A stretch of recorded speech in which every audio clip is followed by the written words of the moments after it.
Ug karong adlaw nga Biyernes, schedule na pud nako sa dialysis. Samtang natulog pa ako, Hydro Warrior. Ako pod nag-asikaso. Sayo pa kay si baby ka ganina. Igo ra pod siya ni Didi. Tapos nibalik ra pod dayon. Grabe voice over. Kini jud dili jud ni makalimtan. Bahalag magkadiun sa basta po walang tagtuka. Aminin, relate ka no? O diba? Mao jud ni ako ginadala permanente. Kada mga to kog hospital na jud ko'y bitbit na bag. Naadihang ID. Akong payong importante dili jud na makalimtan kay bahalag magkadiun. Syempre magdala jud tag lunch permanente. Atong tissue. Syempre magdala pud tag tubig. Ang charger po dili jud nakalimtan kay dali ra batang maglobat. Lisod po dili na taka-update. Mag-jacket sa day ko kada lakaw. Bisag singot na kaayo, jacket lang jacket is life baya. Kidney warrior, alams na. Sapatos po day ko no. Kay lain na kayo akong tiin. Ura nakagatamak-tamak og lapo. Naara manon ta ko sa patag. Dako jud kabaguhan sa panit sa dialysis patient.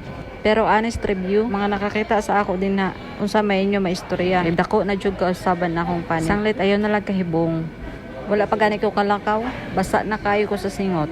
Pwede lang no, nga di na lang jud ko mag-jacket. Kaso, ay naman gud kaya akong bukton. Basta nang uban makakita, nga wala kasabot, magtuo nga makatakod ni. Natog pa dayang akong Hydro Warrior. Mao mo lakaw na lang ko. Nakasakay tod ko sa akong igsoon. Naaman siya paliton, mao ni sabay na lang sad ko. Mao din niyang Riverside guys. Mao ni akong Pinoyanan diri ah. Pagawas na tuod ni. Shout out daay ko sa mga mahapit sa kong video.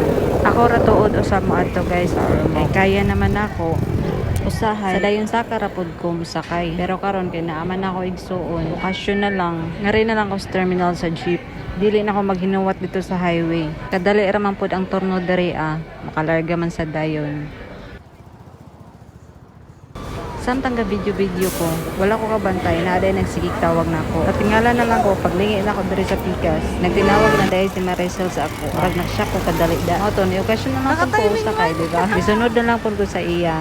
Padulong mo po ni sila sa Ormoc. Iyang ati pod, kauban na ko sa Ormoc. Usapod ka dialysis patient si man napalit. O diba, nagkita ni sa akong classmate. Salamat day ay kaayo sa pagpasakay. Karong adlaw na libre jud ang akong pamasahe, dabay ang pamasahe karon. So salamat kaayo. Classmate din na nako sa dialysis ha. Salamat kayo ma'am napalit. Salamat kayo sir. Lindot jud no pag nai-service. Pahinomdom ko sa una katong gihinatod ko. Pero looy lang pud kaayo ang nagasto manghod pag-uod pag maayos ako. Pati ako igsuon natighatod sa ako. Maong dako kay akong pasalamat sa ilaha. Karon kay kaya naman nako na ako na lang mag-inusara. Mao na ako na lang jud ang moadtog Ormoc. Ay tabi ko din si ma'am. Pura buyag pod.